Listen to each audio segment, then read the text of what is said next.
The way that our reviews have went up severely on Spotify. Thank you for listening. 5 stars. 5 stars. Thank you for listening. And again, if you have not reviewed us yet, please 5 stars. We have so many fun things coming along the horizons for you with guests that are going to be coming on the podcast.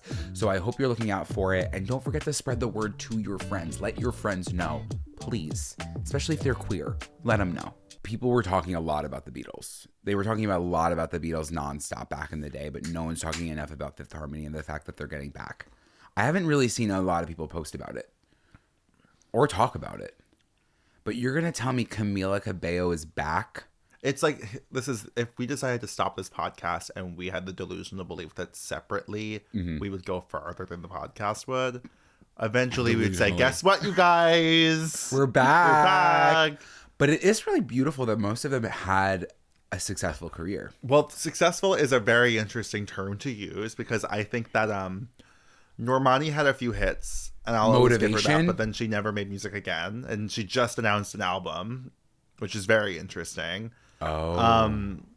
Lauren is like a cool girl. I like love what she stands for. Yes. Camila had a few hits. Havana Unana. I mean, Camila had a few, when you say a few, that means 2 or 3.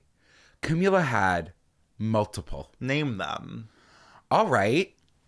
Havana. Yeah.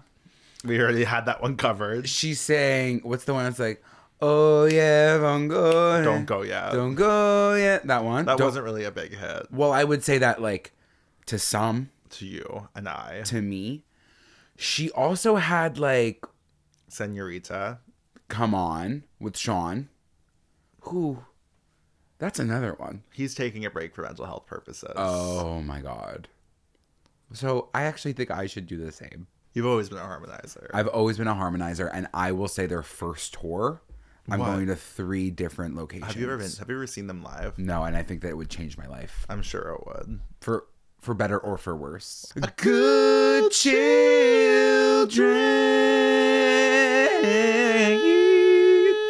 So why did you do that? Because I just felt inspired by Camila Cabello, yeah. Yeah.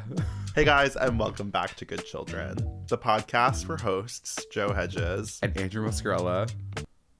I'm just laughing because it's like I felt like we wanted to change it, but we're just gonna. Yes, you keep going.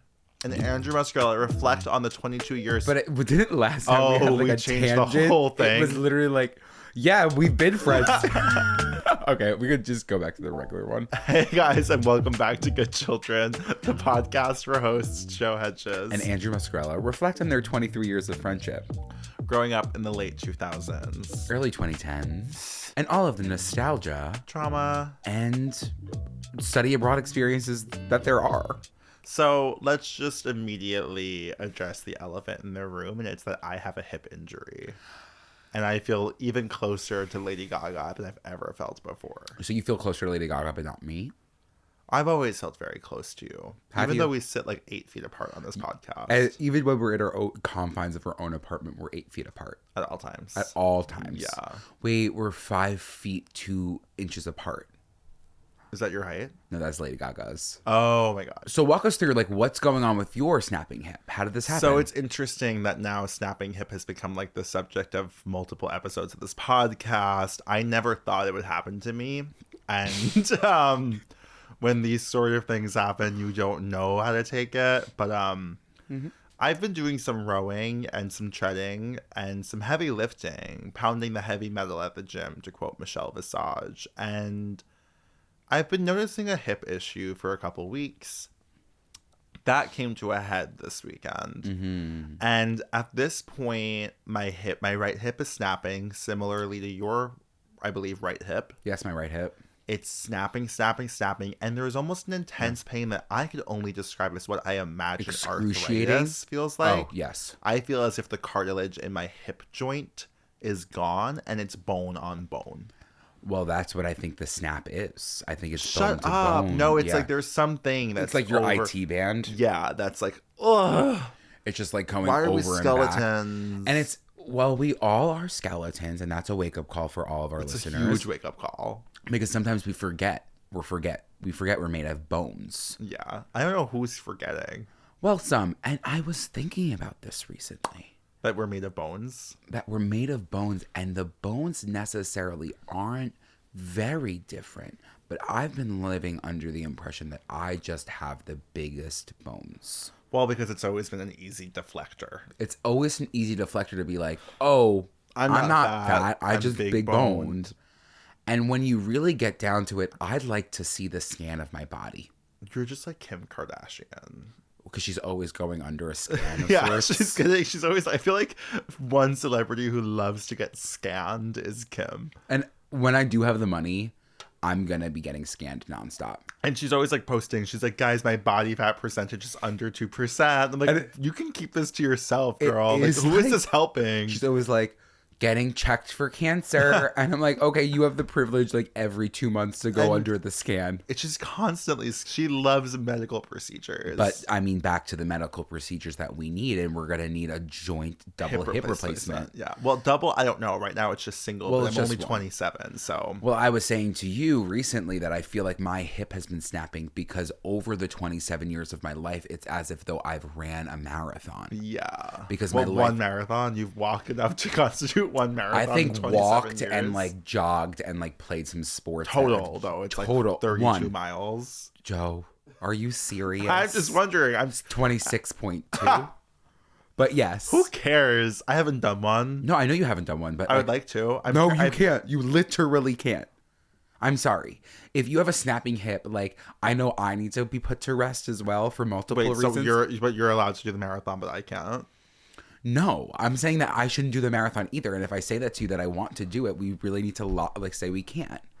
And I know we've talked a big game about the most fair. Like I'm 27. Well, I know. I don't have health insurance. Well, that's gonna have to change because you're gonna have to go under the knife. And like, why are we assuming it's surgery?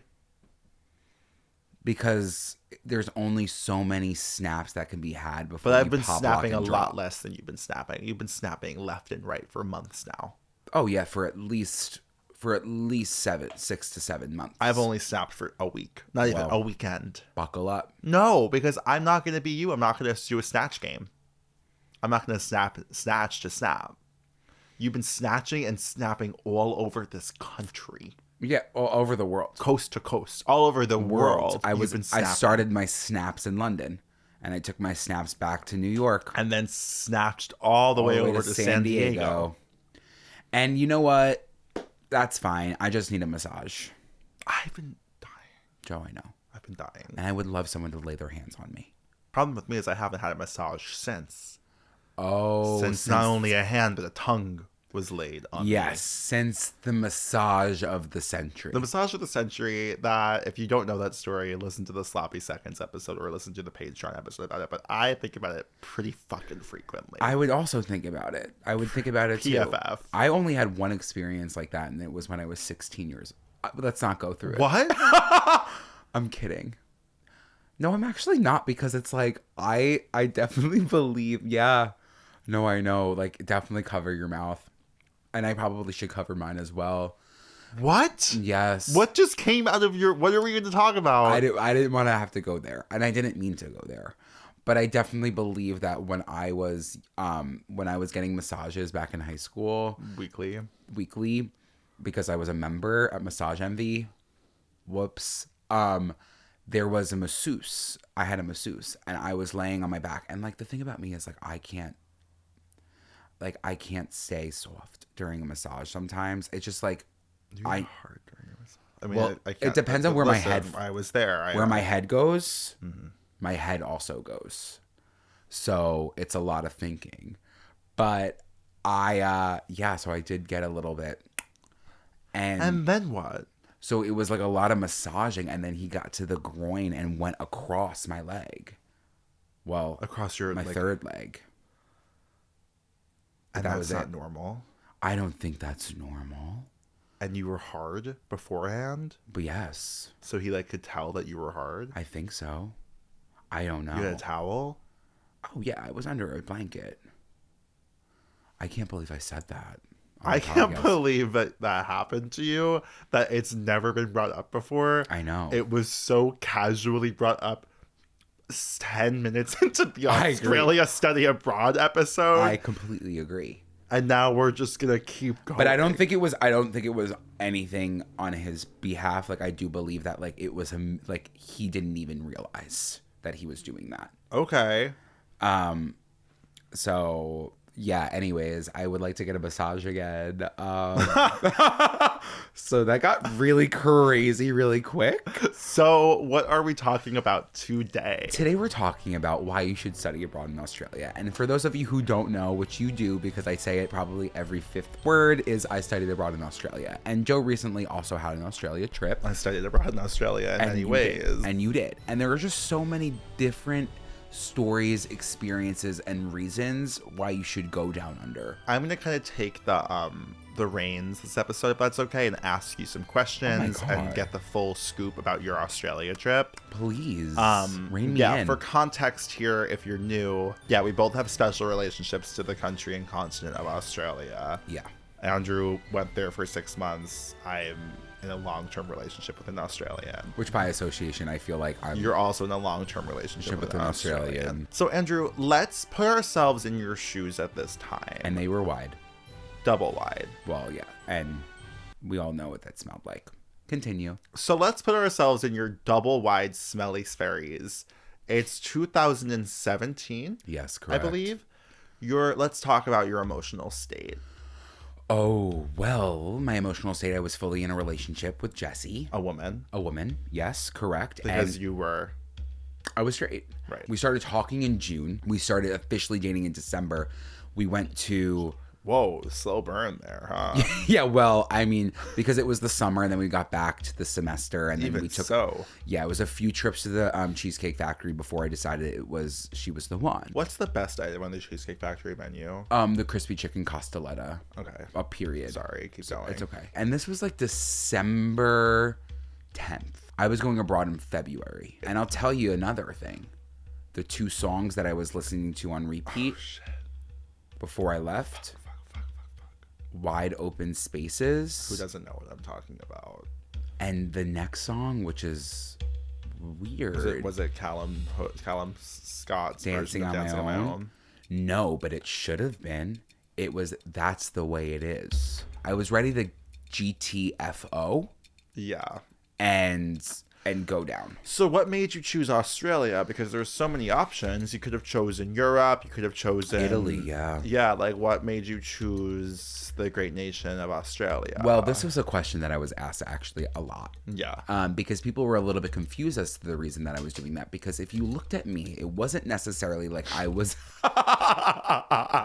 Yeah. It wasn't like I necessarily was giving like I wanted to be outside in because nature. I was going to say Australia, from my experience, is a very outdoors kind of country. Yes. Like even the most indoor thing is outdoors because those spiders are coming right in. So like you're at one with nature. You're doing a lot of active movement, passive exercise at all times. Yes, absolutely. And at the time, you didn't really necessarily seem equipped to handle something like that. Yes, well, that's exactly the reason why I leaned towards that decision. At the time as well, I was wearing 2 constrictive tank tops per day. I had about 4 different ones on rotation. That's also a little bit disgusting to think about. So how often were you washing your constrictives? Because I was washing mine after every use. Well, I was definitely washing them. Okay. And that's fine. I'm not going to put a time limit on how often. So fine. But I was definitely watching them. So I chose Australia because I really wanted my abroad experience to make me step outside of my comfort zones. Because this is the comfort zone, and this is where the magic happens. Outside of your comfort zone. Exactly. Where did you learn that one? Girls. I was like, okay, I'm gonna go there. I'm gonna get on this flight. I'm gonna do this thing. I'm gonna be swimming. I'm gonna be surfing. I'm gonna be jumping out of a plane. I definitely was going through it. Well, that's the reason that we're doing this episode. Yeah, I don't know if you didn't realize that, but that's why we're doing this. Is it was an expose? Breakdown. Yeah, it was an expose. Yes. Yeah, I don't know what you thought you signed up for. This is gonna be so fun. Like I'm gonna get this cute little outfit, crikey, and a little hat. I was wearing these every day. Yeah, you were. And we'll talk about that. And you know what? Actually, this is out of order, but I can't sit idly by and not bring this up. Yeah. And I think it's important that you come clean and discuss this. Okay. There's a photo of you in Australia wearing a Vineyard Vines vest. Yes. A snapback. Like Vans and like a very, very interesting pant. I don't really remember the pant. Okay, the and pant. you're posing in front of like what looks to be like a pink lake. And the caption, the copy on that picture is, and I'll never forget it, Back to the Fuchsia. And I think about Back to the Fuchsia. Like, I'm not joking. Like, it's insane that it's ingrained in my memory. But Back to the Fuchsia is genuinely, like, so haunting to me. It's very good. Thank you. It's on paper amazing. Thank you.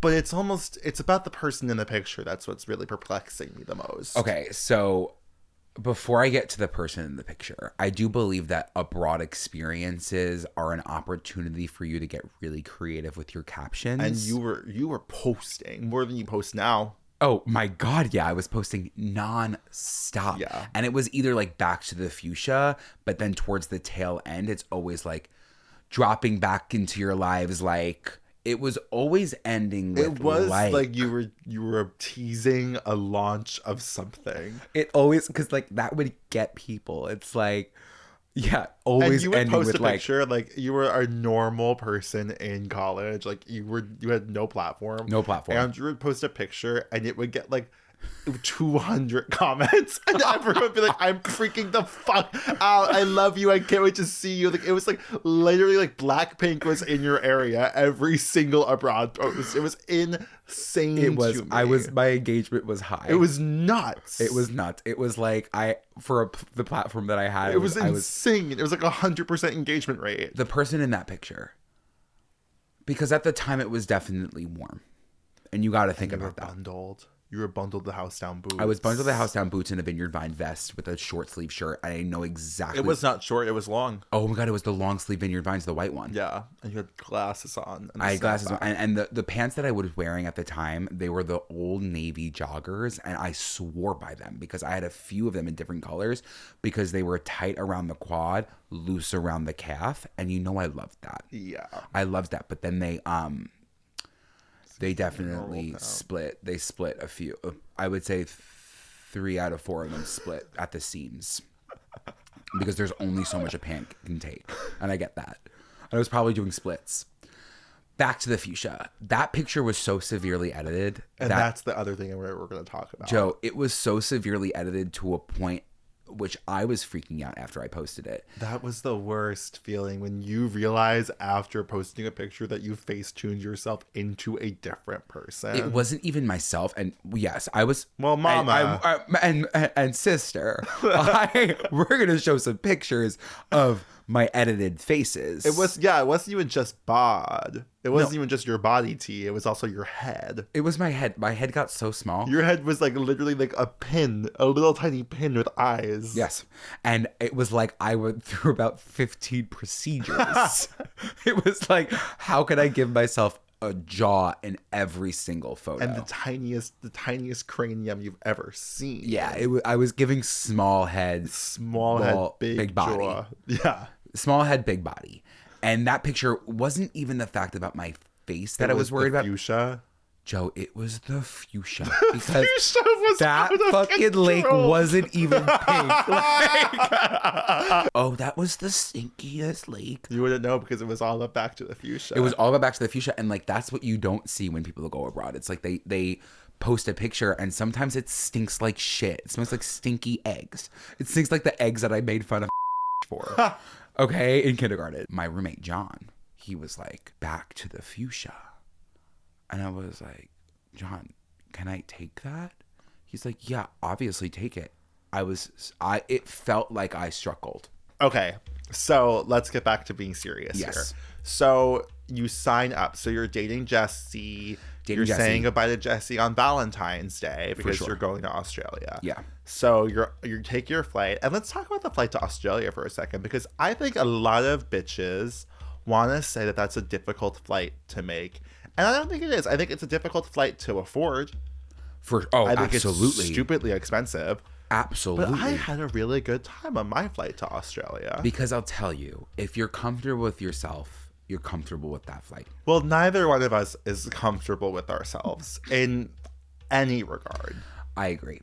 But it's more about the fact that, like, if you can sit for extended periods of time, you'll be okay. And that's something we have worked hard to achieve. Exactly. Because as we mentioned before, we have snapping hip. So that there definitely It's is almost a relief to sit. Exactly. So the flight's really not that bad, because what my flight pattern was a direct flight to LA from LA straight to Melbourne. Right. So it was a 17-hour flight on that part, but I took a sleeping pill and 2 glasses of wine.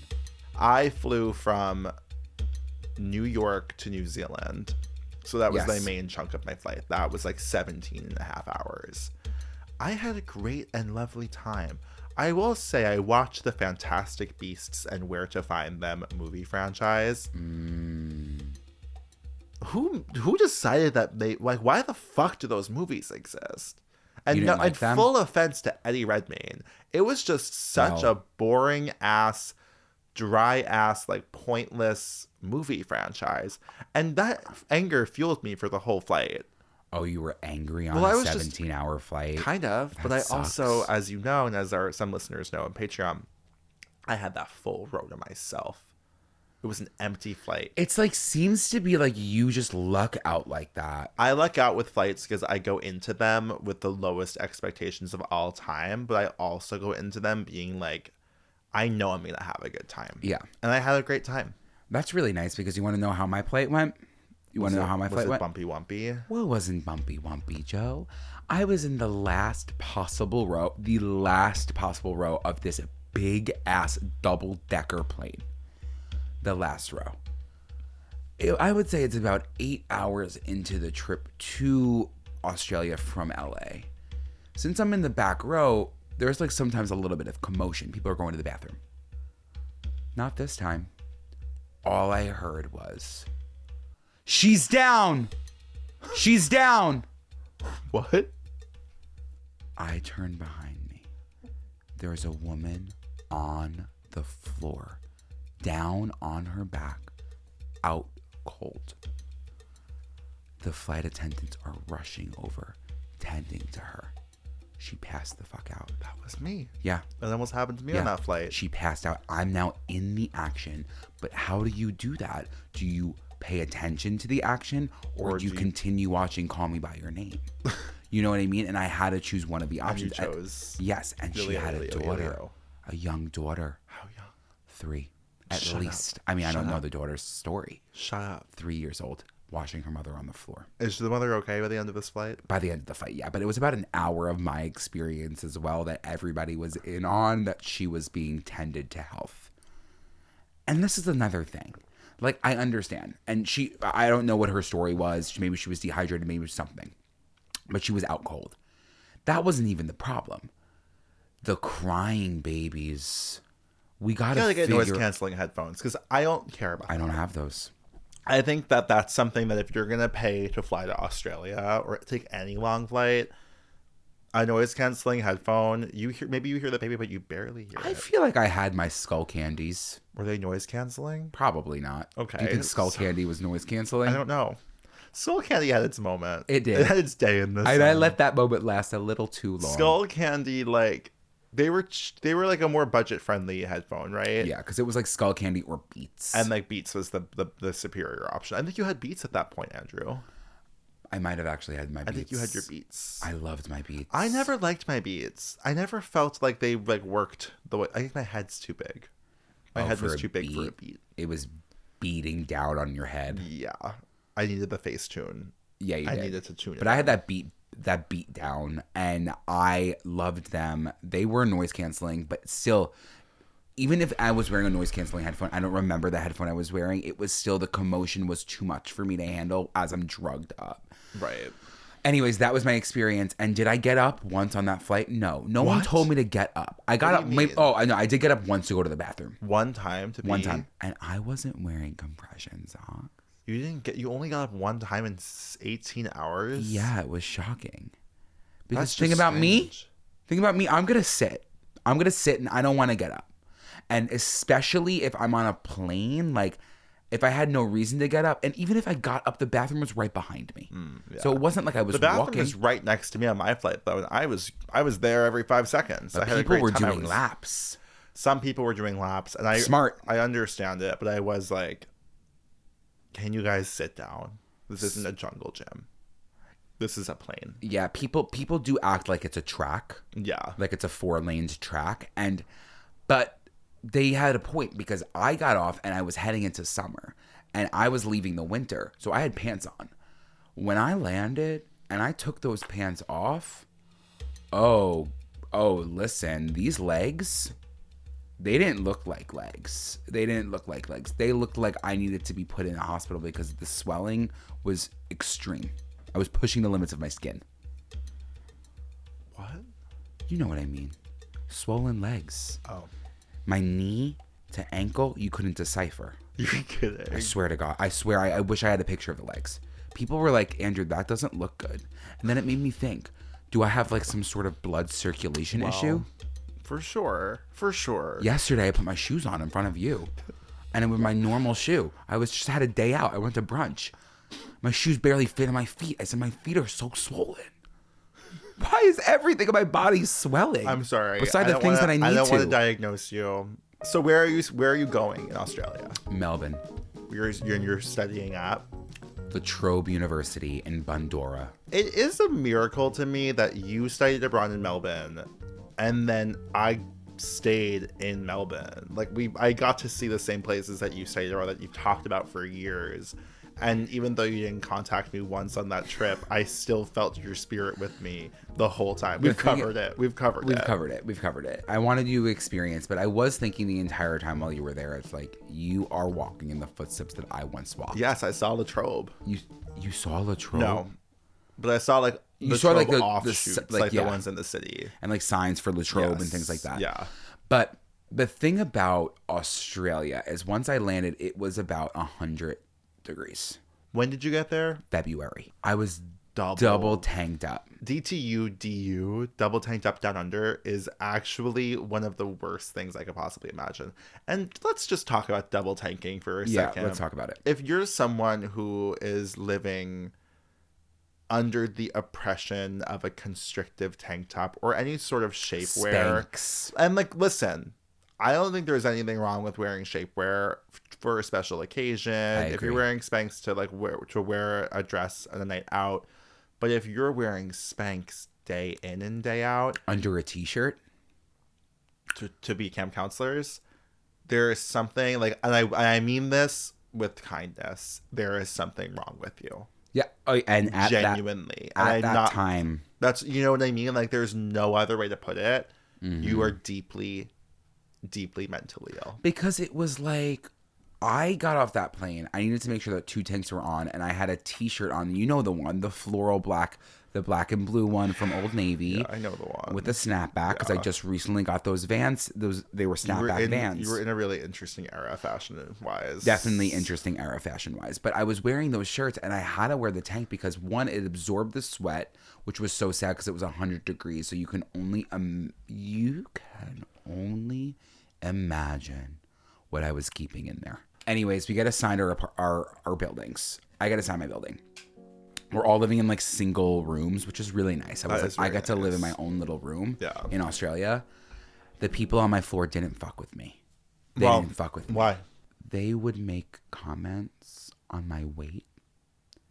And Joe, there was one day that he came into my room and was like, "Can you stop walking so heavy? You're so heavy. All I can hear are your footsteps."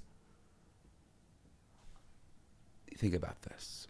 I'm already wearing 2 tank tops, 2 constrictive tank tops. I'm already going through it. And then these people I've never met before are telling me that my steps are too heavy.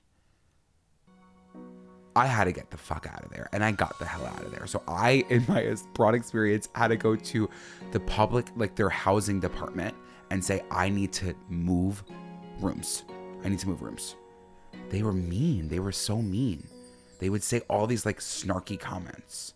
And I was like, I'm not dealing with this. I'm not getting bullied in Australia. I didn't come here for that. I came here to open my world. And did you open your world? Oh, Joe, I opened my world. Well, let me ask you a question. Did you open your mouth or hole? No, because I was in a relationship. Right. I was in a well, my mouth was open. My mouth was open. Your throat? My throat was open, but not for the reasons that it should have been. Okay, so what would you say what was the first time that you were in this country that you were like, wow, I'm glad I'm here? I would say like 2 weeks in. Mm-hmm. I was calmer. I felt calmer. School was just ramping up, but the thing about Australia, it was you needed a 70. I never once got a 70. I was relieved. Yeah. So I was like, I don't really need to do work that much. Like, I'm chilling, I'm touring, I'm going on all these things. And the first weekend that we were there, they planned this beautiful getaway. That's where I fell in love.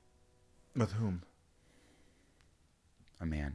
I can't. Okay, so you're doing this is weekend one? Yeah, they took us to Torquay. So Torquay is home of Rip Curl. Yep. It is some of the most amazing surfing on the planet. And it is truly a stunning, sickeningly stunning space. A sickeningly stunning space. That Great Ocean Road. Well, we went to Torquay, we went to Lorne, and Where'd you surfing. go to Lorne? You went surfing in Lorne. Went surfing in Lorne. We stayed at this like cute hostel. It was very cute. This was fully planned through the university, and I met a surf instructor. No, that wasn't even yet. Because I fell in love again in Australia. You're so and that was that was about halfway through. But this one, he was from the Netherlands. And we sat on the bus together in the back of the bus, and we just kind of hit it off. So you're still straight. You're still with Jesse. Yes. But you know in your heart you're gay? I know in my heart I'm gay. Okay. And I'm like talking to and this in man. your balls, you know you're gay? Yes. In every single part of my body, I knew I was. Yeah. But in the heart wasn't ready to accept it. Yeah. And that's the hardest part. When the heart can't do the work. Well, the heart wants what it wants. Exactly that. So I was kind of falling in love during this weekend, and we like hung out all the time. We were surfing, we were talking, we were like. How did you feel in the wetsuit? Be honest. It was like, it could have been my 13th reason. Because I'm not kidding. It could have been the 13th. I remember the images looking pretty good. Yeah. I remember the photos that were posted online looking pretty snatched. Thank God for Facetune's smooth feature, because I was doing overtime on the smooth. I was double smoothing. And you know when you don't just choose the regular smooth? Yeah, you choose the heavy smooth. The heavy smooth.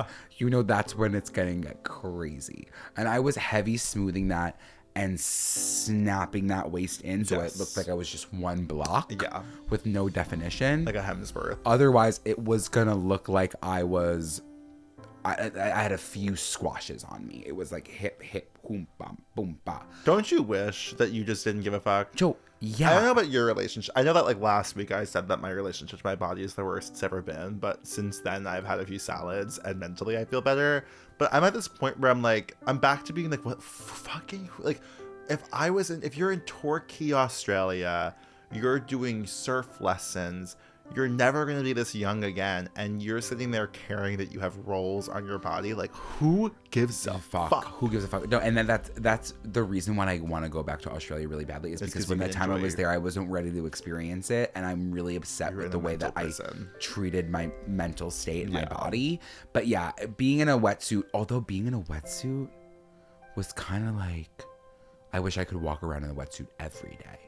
For the reason. It felt like while I might have looked like a beautiful pistachio muffin, I felt really like I was cinched in well, a way. This seems like there's a dichotomy there that I'm not quite following. What you're not following is it didn't quite cinch my muffin top and my hips the way that I wish it did. But my chest... It was tight on the chest. It was tight on the chest. Like, if you were to punch me in the chest, you would bounce right back. Okay, yeah. Like, I was ripped. Right. So that was nice. That was nice for sure. But I had a great first weekend in introduction. And then like a week or two into it, I was like, this is where I'm meant to be. It just felt like the time difference as well. It was like, oh, it was night. I didn't mind that time difference when was it came to talk nice. to people from home. It was actually very nice. Because there was a part that like people at home were sleeping and I was experiencing my day. And then like it got to be the opposite. You'd be like, oh, I'm nearing bedtime. It's time to talk to you guys again. It was a very, very nice time difference. I didn't experience any like fear of missing out, no FOMO. No, yeah. Like, it was great. So that was all good. I was eating some of the best foods I've ever ate. It was the first time I ever experienced Adderall. I'm not meant. Well, actually, I think I am meant to be on Adderall. I'm meant to be on Adderall. Because I've never cranked out work quicker in my entire... Was it good? No, I'll never forget. I wrote a paper for American literature. I think it honestly was on The Great Gatsby because it always comes back to that green light, that damn green light. Mm-hmm. And like, so let's put a red light. So we beat on. Yeah. It's against the current. And I was beating. I wrote this paper. My teacher wrote on the paper, see me. She goes, Andrew, I expected more from you. I got a 54, which was like a B-. But she was like, this was really not your best work because I cranked it out in about 2 hours max. It would like, I felt crazy because I was like, oh, this is the first time I'm experiencing Adderall. And I was like, you're doing lines of it? People were doing lines of Adderall, bro. Andrew, the fact that you were doing lines of Adderall as you were like taking the easiest classes of all time in Australia, like it's just crazy. It was it was really, really crazy. And it was like, I don't know why. That was like the only drug I ever did at the time. I wasn't like smoking. I wasn't doing anything. I was drinking a lot for sure. But I was like, oh, this is going to help me. And everyone was doing it to like go out. I was like, okay. You're doing Adderall recreationally. Yeah. Wow. Crazy. But I hate to bring it back to my international finance class, but the teacher did eventually ask me out on a date. What? He held me after class and asked me out. What? Yeah.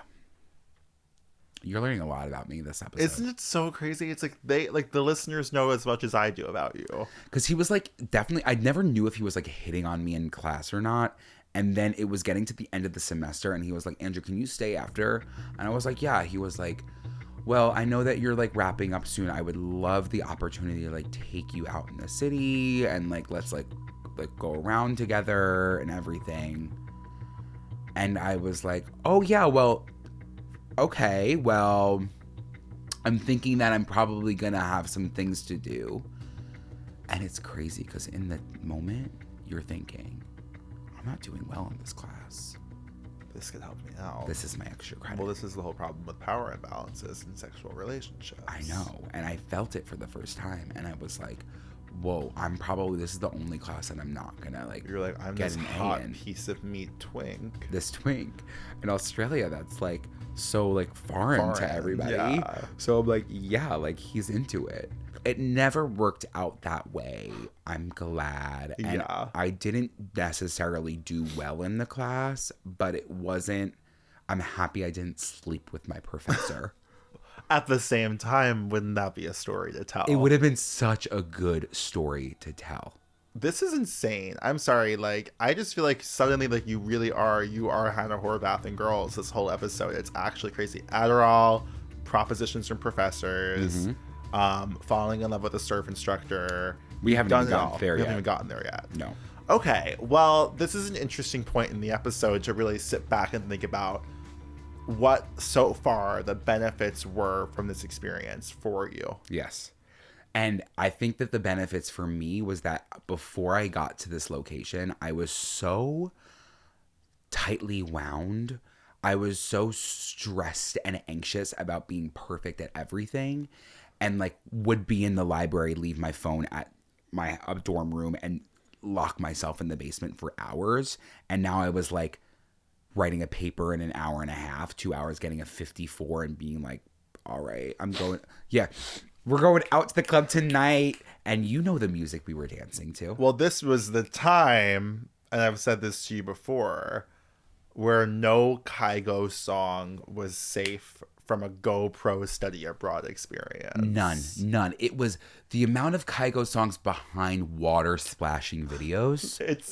I think that we have, like, I think genuine lost media at this time in our lives culturally is the GoPro video. Like, I think people have a general understanding that happened at one point. Yes. But we don't accurately reflect enough the severity of someone going to like Aruba for 2 days and coming back with a 3.5 minute long music video set to an EDM dance track of them on a water slide. And I'll tell you one thing. I was watching from the start to finish. It was more gripping than any TV, any movies, anything. Like, I was obsessed with it, and I was so desperate to create my own. I couldn't wait to go anywhere. To hold that stick, to face that camera to your face and jump in a body of water. And then cut and do a transition upon the jump into a new shot. It was like, the thing is, like, these bitches don't know, like, it's like TikTok wishes it had the cultural cachet of a GoPro video. But GoPro had they had such a grip on everybody that I had a GoPro. And I wasn't meant to have a GoPro. No. Another thing about Australia, I was eating everything. I was eating and drinking anything that they had to offer. Because when I go to a different country, you gotta open yourself up to the cultural experience. And that usually for me is just their chocolates.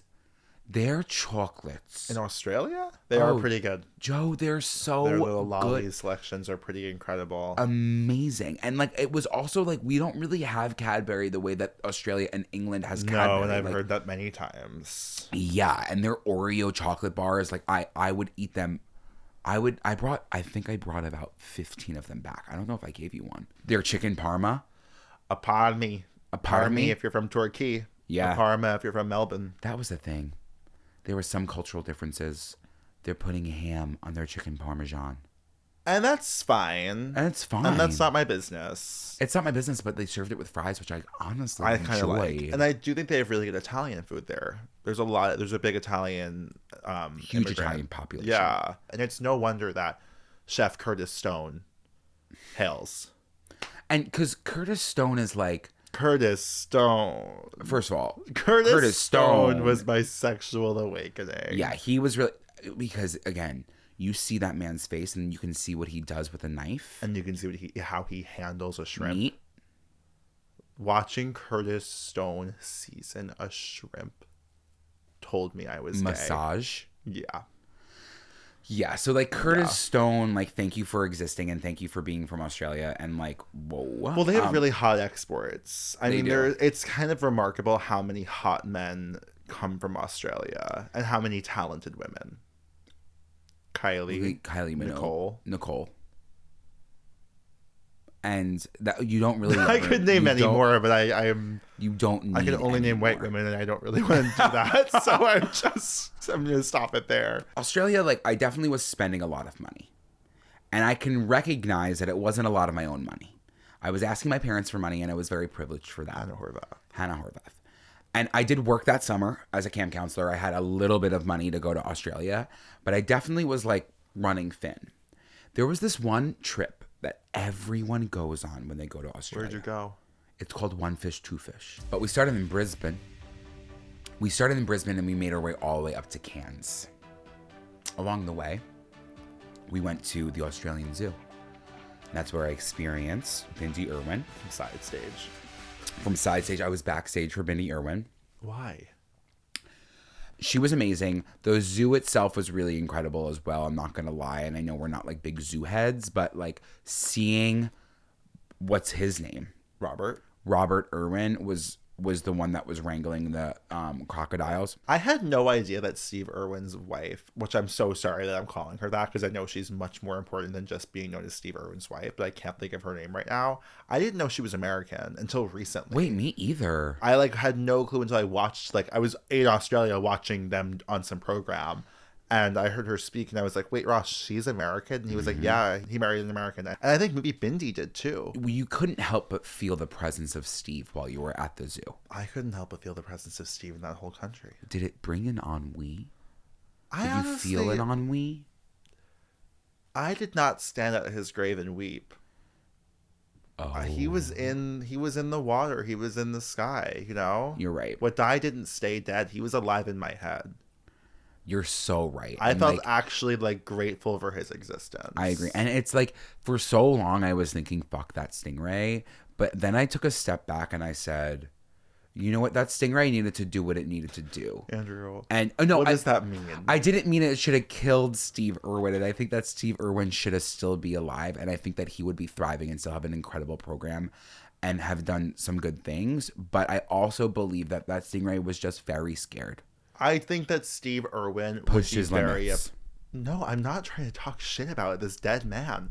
I think he would be very upset if he knew that in his death people hated an animal. Do you know, like an entire species of animal? I think that he would be pretty upset that he spent his whole life like educating and learning about different judged animals only to create a new stigma against stingrays. Because tell me, you didn't go to a zoo afterwards and there was a stingray. Fuck that stingray, bitch. I'm not going to touch the top of that damn stingray. It's going to kill me. But you know I swam with stingrays. I know you did. I swam with stingrays and I had my GoPro.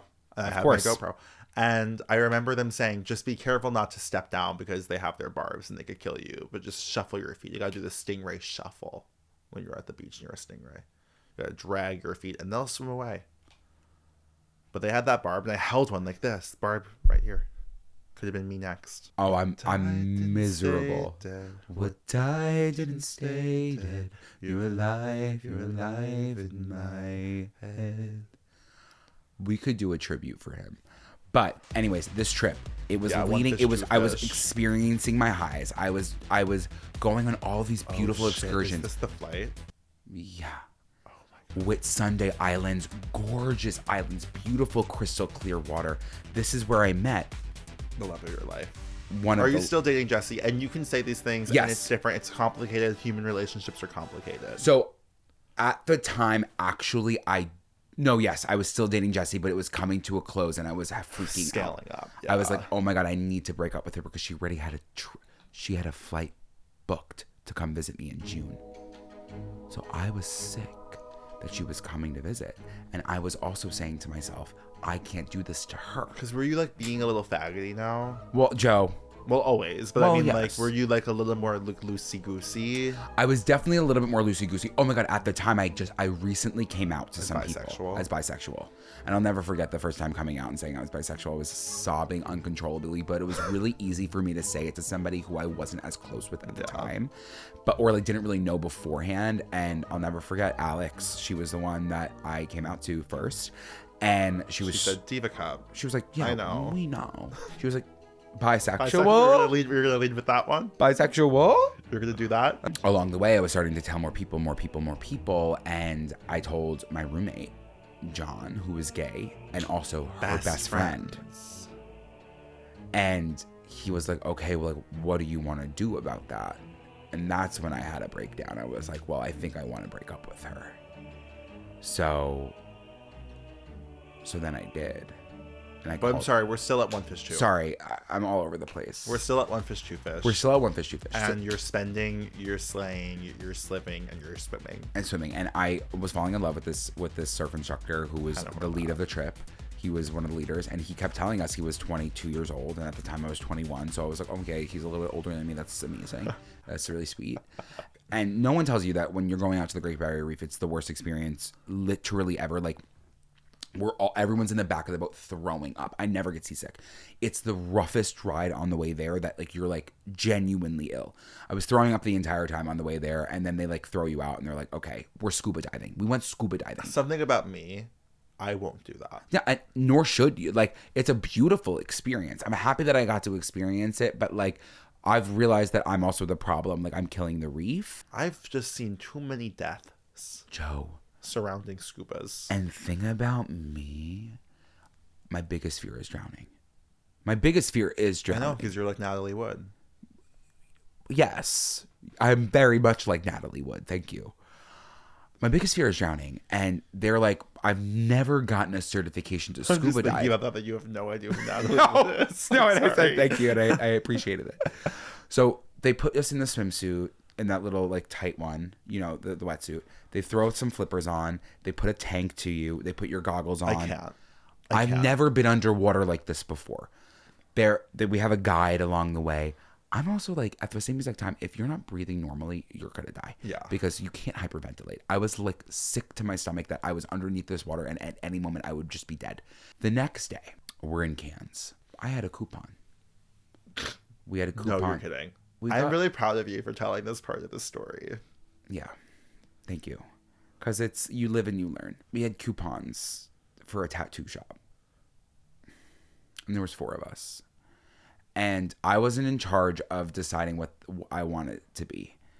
Somebody else was like, oh my God, like I really want this symbol. This Aboriginal symbol for family, which looks like a table and chairs around it. So I was like, oh my God, that's literally so cute. Like, I'm obsessed with that.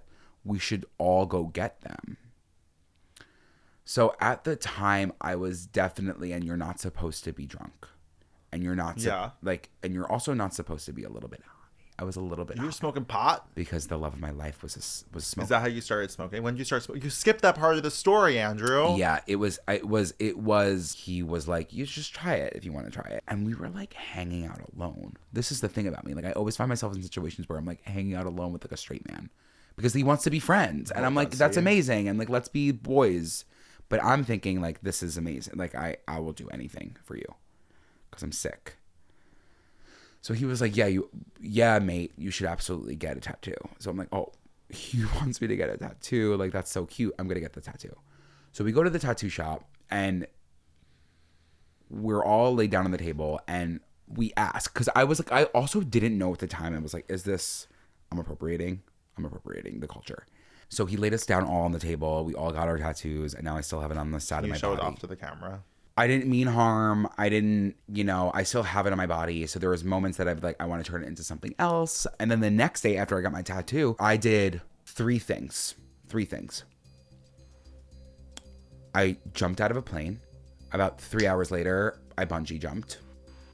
And that one is the scariest one because that feels like you're killing yourself because you're in charge. At least when you're skydiving, the man is the one that throws you out of the plane. And I didn't even mention for the skydiving, I had to pay a fat fee. A $50 fat fee, more than everybody else. The way that you've told this story has been so insane. Did they call it a fat fee? No, it was a they didn't call it a fat fee, but they called it like an extra weight fee. Okay. So they weighed me in front of everybody and they said, okay, so it's going to be $50 extra because essentially it was like I was putting this man at risk. Okay. Right. So I was like, okay, you need $50 extra because I'm a little bit overweight. Whatever, I did that. Then we went bungee jumping.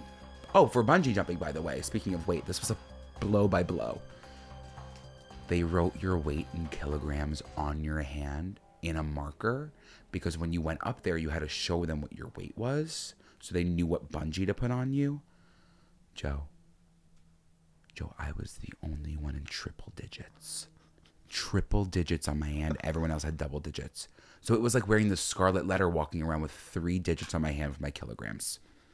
Can you imagine getting on your hand? It was like 108 and everybody else's is like 75. Okay, yeah, keep going, please. So I jumped off, I bungee jumped, and then I did the world's fastest jungle swing. What was happening? What is a jungle swing? Exactly. It is like you're like Superman. You're like set up like you're flying. They unlatch you from like this tall area and you just swing all the way through this like little jungle. All right. And all the way back. So my adrenaline was through the roof. And then what happens? The last day of the trip is where I experienced the lowest of my lows. We're at the airport. This is the last day of One Fish, Two Fish, not of Abroad. No. Yeah. Tensions are kind of high with everybody. We're kind of like sick of each other because we were with each other for nonstop, experiencing all these insane moments. I don't have any money left. I ran out of my money. I actually had to get my friend to pay for my $80 tattoo that I had a coupon for because I had no money left in my account.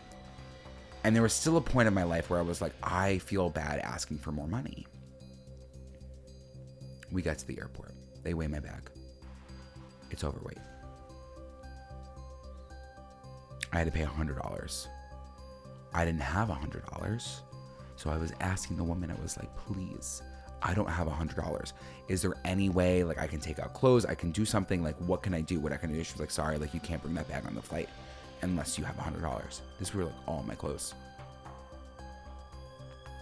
So I'm now in the middle of the airport, digging out of my bag different clothes. All of my friends are hysterically laughing at me. That's the last thing you wanted to do at this point in my life, because I was already going through it. Clearly, I just jumped out of a plane and got a tattoo. I'm not well. They're laughing at me hysterically. And I look up at all of them and go, can you all shut the fuck up? Screaming in the middle of this airport on the top of my lungs. I've never done this. I've never snapped like that before in my life.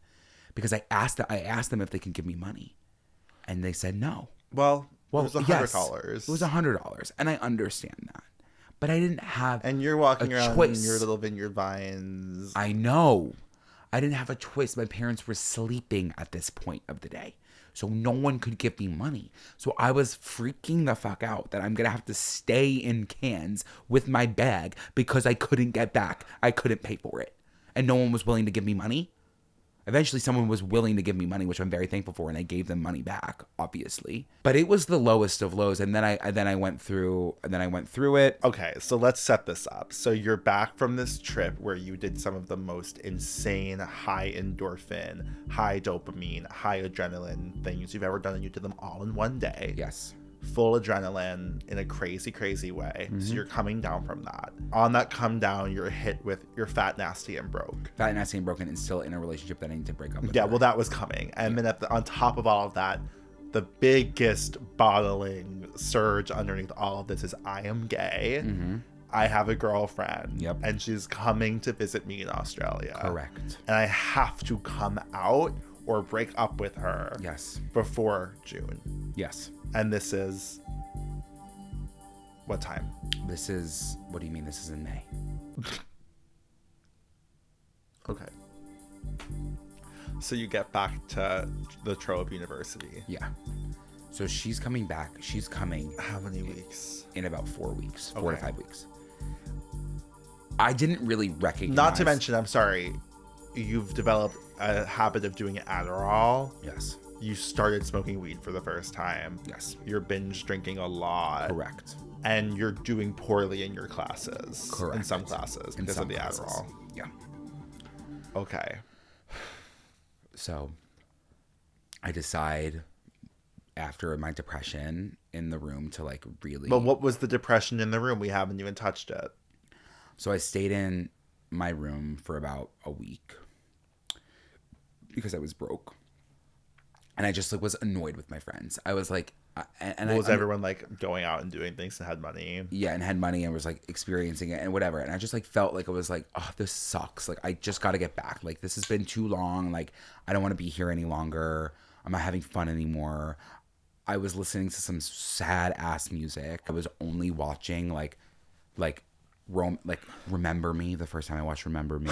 Andrew, shut the fuck up. I swear to God. I'm sorry, you can never live alone. Like this is why sometimes I nudge, but it's because I'm seeing what's happening. You self-harm in a scary way. Yeah, I need like some sort of like assistant with me at all times. An aide, a nursing aide. So I was watching Remember Me. I watched all of the 50 Shades. I watched like romance things. I was watching really sad things. It was The Notebook. Like I was watching. Yeah. Okay. all. So and then you were. It led up to the point where I was like, I have to just break up. Weren't with her. you punching yourself in the head? Or am I making that? Yeah, up? I was punching the wall. I was throwing shit. Why? That was like one day because I was like, it all came to a head because it was like me being like, I am actually gay. Right? I'm not bisexual. I am actually gay. And now I'm across the world. I'm with my friends, but I just feel alone and no one gets what I'm going through. Yeah. And I have to break up with this girl and I'm a people pleaser and I don't want to break her heart. And I know like all of these different things. I said I wasn't going to break up with her when I was abroad. How shitty of them am I to do this when I'm across the world? She's still coming. She paid money. I'm a horrible person. So I was going crazy. Literally crazy. So then I was like, fuck, I need to call her. So I called her. Joe, oh my God, this is so sick. It makes me sick. She was in the library because she was studying for finals. Yeah. Let me say that again. She was studying for finals. She was like, oh, wait, let me step outside of the library. So I said to her. Was she that torn up? She said to me afterwards, I think like either senior year or maybe closer to her wedding, she was like, I want to let you know that you broke my heart. I broke her heart. Jesse. I know. Jesse. But the thing is too, it's like, just like my friends defended me that I wasn't gay, like she was defending me to people nonstop. She was on the front lines. Did you ever hear about the girl who lived in delusion? Yes, exactly. She was living in delusion. And so were you, so it's fine. Exactly. So I broke up with her. She was definitely taken back. But the way that I explained it was like, I don't feel comfortable telling you right now why, but like I just So she knew. Yeah. I was like, you just need to know that like it has literally nothing against you. Like you are an amazing person, but like I have a lot of things to work through and I'm not comfortable with it yet. So like whatever. Broke up with her. She still came. She came 4 weeks later. Joseph Frank Hegyes. The day she got there, there was tension. There was tension on the quad. Obviously, I broke up with her and I'm sick to my stomach. So we hug each other. That night was supposed to be like this big party. We're throwing this big party. We're almost at the end of our abroad trip. All I remember is like the way that I drank that night wasn't normal. Right. I was bringing bottles of vodka. Like water bottles of vodka. Well, you were doing that up until 2 years ago. Yes, I was drinking bottles of vodka and I was also singing a lot of Zac Brown Band. That was me at the time. I was singing like Colder Weather. I was singing all of those songs. One thing led to another. I haven't blacked out like this before. Blackout. To a point where they needed to put me to bed. I woke up the next morning. Throw up all on my sheets, all on the floor. I actually didn't realize until I got back to my room because I went into the kitchen to have breakfast to talk to my friend. And I came back and I was like, oh my God, I threw up in my sleep. You could have died. Thank God I'm a stomach and side sleeper and not a back sleeper because I would have been dead. I literally would have been dead. Would have been dead. Threw up all over the floor. This is the most bone-chilling, like, the title being why you should study abroad in Australia, and you get an addiction, you get suicidal, you get to your lowest point. Okay. Yeah. So could have been dead. I then had to move my bed into my friend's room and air out the room for like a few days because it just reeked of vomit. And I couldn't be in there. So I stayed with my friend for a little bit, and... Where's Jessie? Jessie was staying with John. Like, we didn't really see each other for the rest of the trip. She was only there for a little bit, and they were experiencing together, and I was still wrapping up my trip, so I was, like, doing other things, trying to keep myself as busy as possible in a way. Yeah. But, yeah, that's basically how it ended, the trip. So... The reason that you should study abroad in Australia... is because while it sounds like I went through a lot of lows, I'm actually really grateful that I had the ability to experience those lows because I never have had that before. It pushed me outside of my comfort zones in ways that are unimaginable. I had experiences that I won't forget for the rest of my life. And what the fuck are you talking about? I'm actually shocked in this moment that I've heard about Australia for... 7 years now, and the moral of the story was it was so bad. I had such a brutal time facing myself Yes. I am so grateful for the experience. Don't get me wrong. It brought me the lowest lows of my life, and I would go back because it changed. Because don't get me much. wrong, I still had amazing experiences while I was there. Don't let some of the bad experiences overshadow the best experiences that I've had. I was alone I was with people that I never really was with for the first time. I was experiencing beautiful landscapes. It was a gorgeous experience. I literally felt very, very amazing and very calm for the beginning of it. But then I was there for so long that I was like, I can't believe I'm still here. Right? And I couldn't escape. Andrew, the story arc just ended on, thank God I'm a stomach sleeper because I would have been dead that night. Well, yes. Yes, but I don't want that to be the conclusion of my story. Well, it seems like it was the conclusion of the story. But I can rewrite that narrative and say I still had an amazing abroad experience. I still went through some scary lows. Right? That I've never experienced again. Yeah.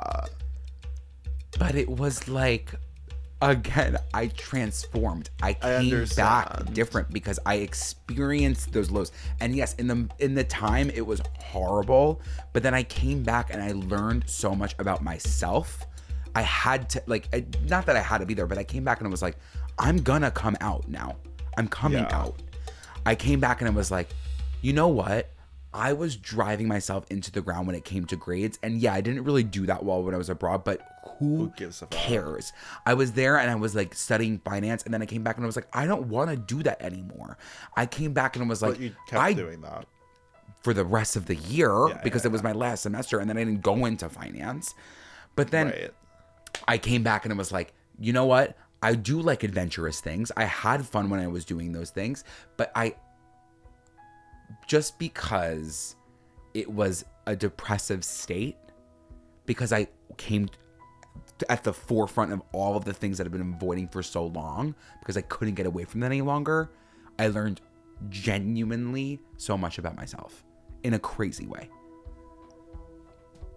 I think that was actually the best point you've ever made, not only on this podcast, but in your life.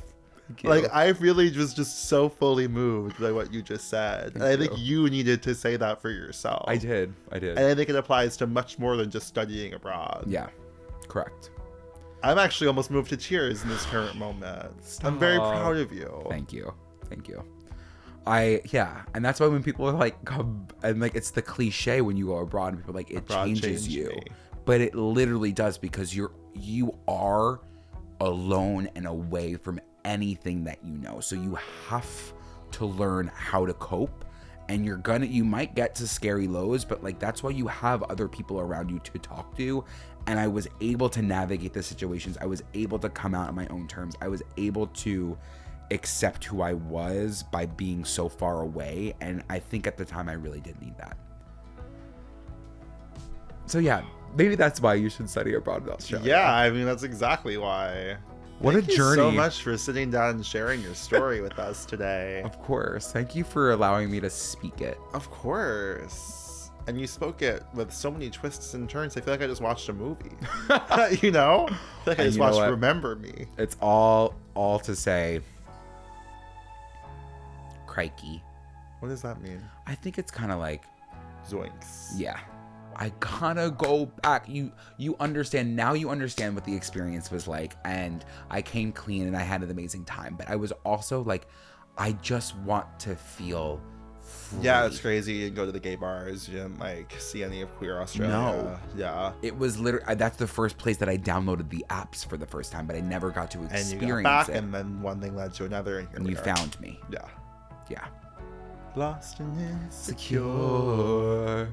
You found me. You found me lying on the floor. Whoa, that song really resonates.